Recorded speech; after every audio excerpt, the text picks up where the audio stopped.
ಪ್ರಿಯ ವೀಕ್ಷಕರೇ, ಏನ್ರಿ ಸಮಾಚಾರ ಯೂಟ್ಯೂಬ್ ಚಾನಲ್ಗೆ ಸ್ವಾಗತ ಸುಸ್ವಾಗತ. ಇವತ್ತು ನಾವು ಚಿತ್ರದುರ್ಗ ಜಿಲ್ಲೆಯ ಹೊಸದುರ್ಗ ತಾಲೂಕಿನ ಮಧುರೆ ಎಂಬ ಗ್ರಾಮಕ್ಕೆ ಬಂದಿದ್ದೀವಿ. ಅಲ್ಲಿ ಕೂಡ ಸಿದ್ದರಾಮೇಶ್ವರರ ಸನ್ನಿಧಿ ಇದೆ. ಅಲ್ಲಿನ ದರ್ಶನ ಮಾಡ್ಕೊಂಬರೋಣ ಬನ್ನಿ. ಹೊಸದುರ್ಗದಿಂದ ಸುಮಾರು 6-7 ಕಿಲೋಮೀಟರ್ ಆಗ್ತದೆ. ಗೂಗಲ್ ಮ್ಯಾಪ್ನಿಂದ ಕರೆಕ್ಟಾಗಿ ಲೊಕೇಶನ್ ತಲುಪಬಹುದು ನೀವು ಈಸಿಯಾಗಿ. ಮತ್ತೆ ದೇವಸ್ಥಾನದ ಆವರಣ ಕೂಡ ನೋಡೋಕ್ಕೆ ತುಂಬ ವಿಶಾಲವಾಗಿದೆ. ನೀವಿಲ್ಲಿ ಗಮನಿಸಬಹುದು, ಸಿದ್ದರಾಮರಿಗೆ ಅಭಿಮುಖವಾಗಿರುವ ನಂದಿಯನ್ನು ಕೂಡ ನೀವು ಗಮನಿಸಬಹುದು. ಇದಕ್ಕೆ ವಿಶೇಷವಾದ ಒಂದು ಮಂಟಪ ಕೂಡ ನಿರ್ಮಾಣ ಮಾಡಿದ್ದಾರೆ. ಸಿದ್ದರಾಮೇಶ್ವರರ ಪ್ರತಿಮೆ ಮಾತ್ರ ತುಂಬಾ ಅದ್ಭುತವಾಗಿದೆ. ಇಲ್ಲೂ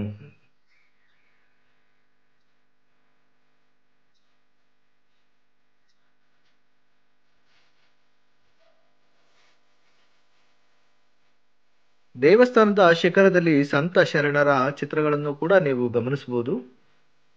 ದೇವಸ್ಥಾನಕ್ಕೆ ಕೂಡ 2 ಎಂಟ್ರೆನ್ಸ್ ಇದೆ. ಒಂದು ಊರಿಂದ ಬರಬೇಕಾದ್ರೆ ಒಂದು ಎಂಟ್ರೆನ್ಸ್ ಇದೆ, ಇನ್ನೂ ಒಂದು ಊರ ಒಳಗಡೆಯಿಂದ ಕೂಡ ಇನ್ನೊಂದು ಎಂಟ್ರೆನ್ಸ್ ಇದೆ. ಈ ದೇವಸ್ಥಾನದಲ್ಲಿ ನನಗೆ ತುಂಬ ಇಷ್ಟ ಆಗಿದ್ದು ಈ ಒಂದು ಚಿತ್ರ, ಏನು ಸಿದ್ದರಾಮೇಶ್ವರ ರುದ್ರಗಮರಿಯಿಂದ ಬೀಳ್ತಾ ಇರೋದನ್ನ, ಶಿವ ಬಂದು ಇಳಿತಾ ಇರೋದನ್ನ ದೃಶ್ಯ ಇದೆಯಲ್ಲ, ಅದನ್ನು ತುಂಬ ಚೆನ್ನಾಗಿ ಮಾಡಿದ್ದಾರೆ.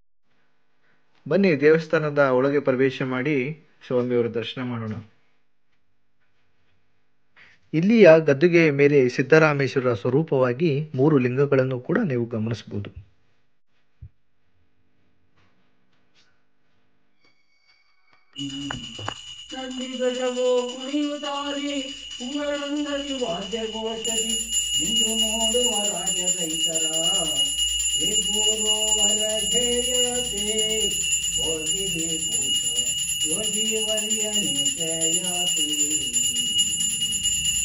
ಪರಮ ವೈಭವದಿಂದಲಿ ಮೆರೆವ ಮಧುರೆಯ ಪುರದೋಳು ನೆಲೆಸಿರುವ ದುರಿತ ದೂರನೆ ಮರಣ ರೈತನೆ ಕರುಣ ಸಾಗರ ಸಿದ್ದರಾಮನೆ ಪರವ ಬೇಡುವೆ ನಿಮ್ಮ ತೋಳರ ಮೇಲೆ ದಯವಿಡಬೇಕು ದೇವರ ದೇವದೇವನೇ. ಗುರುವರ ಜಯತೆ ಹೋಗಿವೆ ಭೂತ ಯೋಗಿವರ್ಯನೇ ಜಯತೆ. ಆಗಮಾತುತಿನ ತನ ಚರಣನೆ ಯೋಗಿತ ದಿನುತ ಭಾಗಿ ನಮಿಸುವೆ ಈಗ ಬೆಳಗುವೆ ಮುಕ್ತಿನ ಆರುತಿ. ಗುರುವರ ಜಯತೆ ಹೋಗಿವೆ ಭೂತ ಯೋಗಿವರ್ಯನೇ ಜಯತೆ. ಮಧುರೆ ಗ್ರಾಮದಲ್ಲಿದ್ದೀವಿ.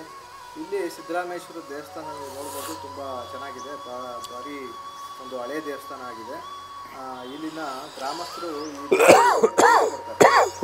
ನಮಸ್ಕಾರ ಅರ್ಚಕ್ರೆ, ನಿಮ್ಮ ಹೆಸರು? ಸಿದ್ದರಾಮಯ್ಯ ಅಂತ.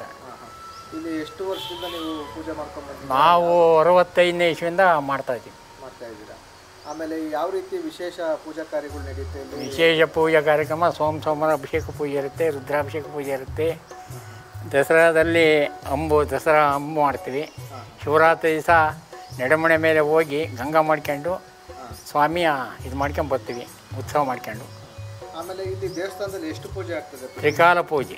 ಮಧ್ಯಾಹ್ನ ಬೆಳಗ್ಗೆ 4-5 ಗಂಟೆಯಿಂದ ಹಿಡಿದು ಬೆಳಗ್ಗೆ 7 ಗಂಟೆ ತನಕ ಆಗುತ್ತೆ. ಈಗ 10ವರೆಯಿಂದ 12 ಗಂಟೆ ತನಕ ಆಗುತ್ತೆ. ರಾತ್ರಿ 7ವರೆಯಿಂದ 10ವರೆ 9 ಗಂಟೆ ಆಗುತ್ತೆ. ಆಮೇಲೆ ಇಲ್ಲಿ 3 ಲಿಂಗನ ನಾವು ಗಮನಿಸ್ತೀವಿ. ಏನಾದರೂ ಸ್ವರೂಪ ಯಾವ ರೀತಿ? ಅದು ಪಟ್ಟದರು ಚರಂತರು. ಆಮೇಲೆ ಅವರು ಇನ್ನೊಂದು ಅದು ಆ ಲಿಂಗ ನಮಗೆ ಸರಿಯಾಗಿ ಗೊತ್ತಿಲ್ಲ. ಪಟ್ಟದರೆ ಚರಂತ 2 ಇದೆ. ಒಂದು ಹೊರಡ ಸ್ವಾಮಿ, ಒಂದು ಪಟ್ಟದಾಗೆ ಮಠದಾಗಿರೋದು. ಆಮೇಲೆ ನಿಮಗೆ ಇಲ್ಲಿನ ಇತಿಹಾಸದ ಬಗ್ಗೆ ಅಂದರೆ ಫಸ್ಟು ಚಿಕ್ಕದಾಗಲ್ಲ, ಈಗ ಎಷ್ಟೈತೆ ಗುಡಿ ಅಷ್ಟೇ ಇತ್ತು.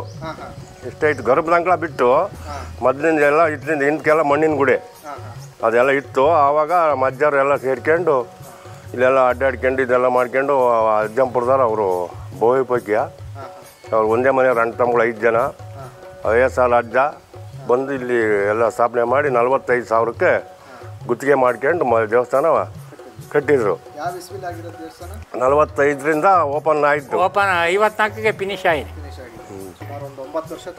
ಹಾಂ, ಎಲ್ಲ ಸ್ವಂತ ಕೆಲಸ, ಕೈ ಕೆಲಸ. ಅವಾಗ ಈಗೇನು ಮಿಷಿನ್ ಇಲ್ಲ, ಪಷಿನ್ ಇಲ್ಲ, ಎಲ್ಲ ಗೇಮೆ. ಅವರೇ ಕಲ್ಲು ಹೊಡೆಯೋದು, ಅವರೇ ತರೋದು, ಅವೇ ಕಂಬ ಇರೋದು. ನಾವು ಸಲಕರಣೆ ಮಾಡಿದ್ದೀವಿ ಏರಕ್ಕೆ ಮಾಡೋಕ್ಕೆ. ನಾಗನಹಳ್ಳಿ ಇದೆ, ಹೊನ್ನೆಕೆರೆ, ಹಳ್ಳಿ, ಪೀಲಾಪುರ, ಮಳಲಿ, ಮಾರುಬಟ್ಟೆ, ಕೊರಟಗೆರೆ, ಇದು ಶಿವನಕಟ್ಟೆ ಸುಮಾರು ಒಂದು 7 ಗ್ರಾಮಗಳು 7-8 ಅದ. 8 ಬತ್ತ. ಮಳೆ ಇಲ್ದಂಗೆ ಆದಾಗ ಆವಾಗ 7 ಜನ ಬಂದು ಸ್ವಾಮಿಯ ಅಪ್ಪಣೆ ಕೇಳ್ಕೊಂಡು ಗುರುವಿನ ಅಪ್ಪಣೆ ಇದು ಮಾಡಿದ್ದಾದಮೇಲೆ ಹಳ್ಳಿಗಳಿಗೆ ಕರ್ಕೊಂಡೋಗಿ ಶಿವ ಪೂಜೆ ಮಾಡಿಸಿ ಮತ್ತೆ ಮಠಕ್ಕೆ ತಂದು ಬಿಡ್ತಾರೆ. ಮಳೆ ಇಲ್ದಾಗ ಬರ್ತಾರೆ ಅಂದರೆ ಎಲ್ಲ ಇದಕ್ಕೂ ಸಿದ್ದರಾಮಣ್ಣವರು ಎಲ್ಲ ಕಷ್ಟ ಪವಾಡಗಳನ್ನೆಲ್ಲ ಸ್ಪಂದಿಸ್ತಾರೆ. ಪ್ರಿಯ ವೀಕ್ಷಕರೇ, ಯಾರೆಲ್ಲ ನನ್ನ ಚಾನಲ್ನ ಇನ್ನೂ ಸಬ್ಸ್ಕ್ರೈಬ್ ಮಾಡಿಲ್ಲ ದಯಮಾಡಿ ಸಬ್ಸ್ಕ್ರೈಬ್ ಮಾಡಿ ಅಂತ ಹೇಳ್ತಾ, ನಿಮಗೆ ಈ ವಿಡಿಯೋ ಇಷ್ಟ ಆದರೆ ಲೈಕ್, ಶೇರ್ ಮತ್ತು ಕಾಮೆಂಟ್ನ ಮುಖಾಂತರ ತಮ್ಮ ಅನಿಸಿಕೆ ಅಭಿಪ್ರಾಯಗಳನ್ನು ತಿಳಿಸಬೇಕು ಅಂತ ಹೇಳ್ತಾ ನನ್ನ ವಿಡಿಯೋನ ಮುಗಿಸ್ತಾ ಇದ್ದೇನೆ. ಎಲ್ಲರಿಗೂ ಶರಣು ಶರಣಾರ್ಥಿ.